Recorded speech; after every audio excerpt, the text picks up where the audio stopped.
आखिर क्यों चीन, जापान, कोरिया और थाईलैंड जैसे बौद्ध देशों में मंकी किंग जैसे फिल्में बनाई जाती हैं? आखिर क्यों भारत के गांव-गांव में वानर रूपी हनुमान के मंदिर हैं और लोग उन्हें अपना आदर्श मानकर पूजते चले आ रहे हैं? और आखिर क्यों यह वानर राज सिर्फ भारत में ही नहीं, तो भारत के बाहर अन्य बौद्ध देशों में भी इतना प्रचलित है?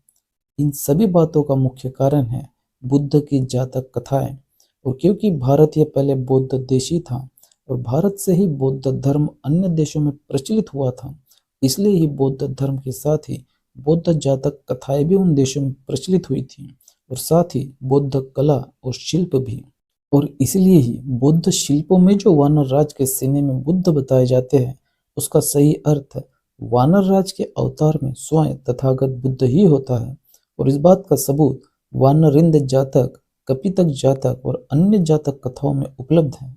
बुद्ध की इन जातक कथाओं को ही आधार बनाकर 16वीं शताब्दी में यानी ही मुगल काल में ब्राह्मण तुलसीदास दुबे ने हनुमान चालीसा लिखा था और उसका प्रचार किया था। जो भी लोग बुद्ध इतिहास के जानकार हैं, बुद्ध के गुण और कर्म के बारे में जानते हैं, अगर वो लोग तुलसीदास दुबे का हनुमान चालीसा पढ़ेंगे तो कुछ बातों को छोड़कर उन्हें हनुमान चालीसा में बुद्ध के ही गुण और कर्म के दर्शन होंगे।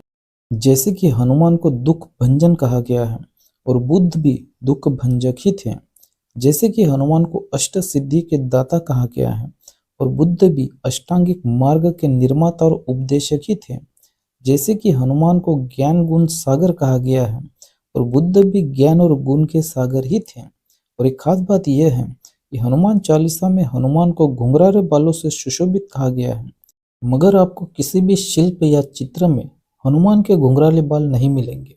यह तो बुद्ध के ही शिल्प और चित्र का वर्णन तुलसीदास दुबे ने हनुमान नाम से किया है।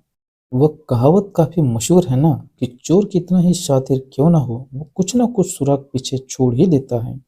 हनुमान ये बुद्ध के ही अवतार है, यह बात हनुमान और अंजनी पुत्र इन दोनों नामों से भी सिद्ध हो जाता है। क्योंकि हनु ये बुद्ध के दादा यानी ही शुद्धोधन के पिता सिंह हनु है। राजा अंजन की पुत्री होने की वजह से महामाया अंजनी भी कहलाती थी और इसलिए ही बुद्ध अंजनी पुत्र कहलाते थे। इस बौद्ध इतिहास की नकल करके ही तुलसीदास दुबे ने हनुमान चालीसा में बुद्ध के लिए हनुमान और अंजनी पुत्र शब्द का प्रयोग किया है। इन सभी सबूतों से यह बात सिद्ध हो जाती है कि विदेशों के मंकी किंग और भारत के हनुमान ये बुद्ध अवतार ही हैं।